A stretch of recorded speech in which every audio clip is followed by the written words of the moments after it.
हमारी श्रद्धा है कि हमारे पास 1 लाख रुपया है तो उसमें कह सकते हैं कि देखो 1 लाख में इतना बन पाए, वो उसमें चलेगा। लेकिन आप हमें श्री जी प्रेरित कर रहे हैं, आप मनवाओ, नहीं मनवाओगे तुम्हारे परिवार की हानि हो जाएगी। ये उसकी वासना बोल रही, बोलने वाले की, श्री जी नहीं बोल रहे। अरे श्री जी तो घोर पापियों पर भी कृपा करती है, घोर दुराचारियों पर भी कृपा करती है, और अपने श्रद्धालुओं का श्री जी घर बर्बाद कर देंगे। ये सब स्वार्थी लोग बात करते हैं, दूसरों की श्रद्धा को डगमगा देते हैं। उन्होंने कुछ देना चाहा तो कह रहे इतने से नहीं होगा और चाहिए। ऐसे लोगों को 25 पैसे नहीं देने चाहिए। समझ रहा है कितना छोटा दाना होता है, छोटी सी सेवा को पहाड़ की तरह मानते हैं। ऐसे हमारे भगवान, ऐसे श्री जी है। आज जगह जगह पर यही वासनाओं के खेल हो रहे हैं, तो जिनकी श्रद्धा भक्ति बनती है वो भी चौपट हो जाती है कि यार सब जगह पैसे का खेल है, रुपए की ठोकर में अच्छे अच्छे को झुका दे। अगर रुपए की ठोकर में झुका दे तो न साधुता है, न वो भक्ति है। ऐसे जो लोग कहते हैं हम इनको बिल्कुल नहीं मानते, ना वो भक्त है, न कुछ वो धंधेबाज है। हमारे शास्त्रों में कहीं नहीं लिखा कि आप इतना कीजिए तो भगवान प्रसन्न होंगे, नहीं। इतना जरूर लिखा है कि आप चाहे जितने दुराचारी पापी हो, उनके सामने ऐसे कह दिया मैं आप कहूं तो प्रसन्न हो गए। एक चुल्लू जल दे दिया, एक तुलसी दल दे दिया, एक फूल दे दिया, एक फल दे दिया, उतने में प्रसन्न। तवरी के बेर में प्रसन्न हो गए, सुदामा के तंदुल में प्रसन्न हो गए, विदुरानी के केले के छिलके में प्रसन्न हो गए। भगवान भाव से प्रसन्न होते, नहीं तो दुशासन के महल में जब दुर्योधन ने व्यवस्था की थी तो वहां से हट के विदुरानी के छिलके खाने न जाते। ये सब अपनी वासनाओं का खेल है, भगवान का खेल नहीं।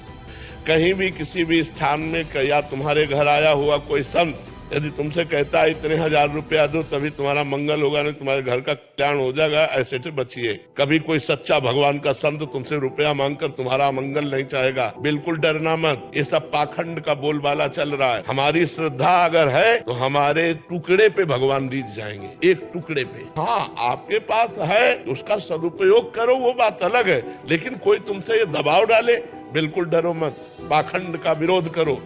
वो आदमी 5 रुपया दे रहा है, काफी है, भगवान के लिए काफी है। अगर तुम 5000 मांग रहे हो तो तुम्हारी वासना भगवान को नहीं चाहिए। भगवान रुपया के लिए नहीं खड़े हैं, वो करुणा करने के लिए खड़े हैं। रात दिन खड़े तुम्हें दर्शन देकर सुख देने के लिए। निडर रहो, धर्म से चलो, जहाँ तुम्हारी श्रद्धा बने वहाँ अपने पान फूल अर्पित करो, उसी से मंगल।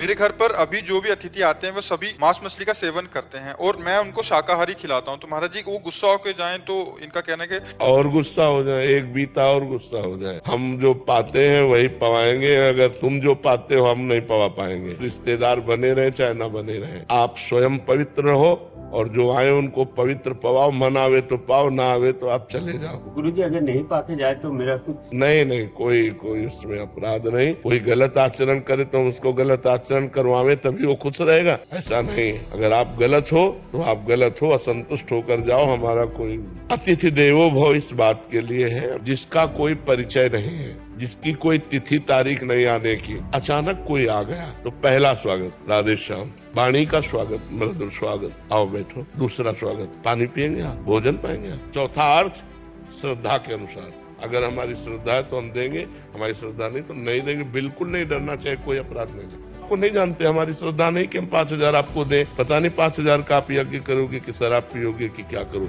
हमारी श्रद्धा बन जाए, हम ये जाने कि आप पात्र हो, तो फिर हम आपको अर्थ दे सकते हैं। मेरे को भगवान प्रेरणा कर रहे हैं, अंदर से श्री जी प्रेरणा कर रहे हैं। तो हमारे अंदर पत्थर बैठा है क्या? वो भी वही, हमारे अंदर भी तो भगवान बैठा, वो प्रेरणा ही नहीं कर रहा। हमारे अंदर प्रेरणा कर रहा, तूने मांग लिया। हमारे अंदर प्रेरणा कर रहा है कि नहीं देना, तो मैं नहीं दे रहा हूँ। जब मेरे अंदर प्रेरणा करेगा दो तो मैं दे दूंगा। तो अगर रुपया नहीं दोगे तो तुम्हारे घर में हानि हो जाएगी। बिल्कुल नहीं डरना चाहिए, ऐसे पाखंड से नहीं डरना चाहिए, कुछ नहीं।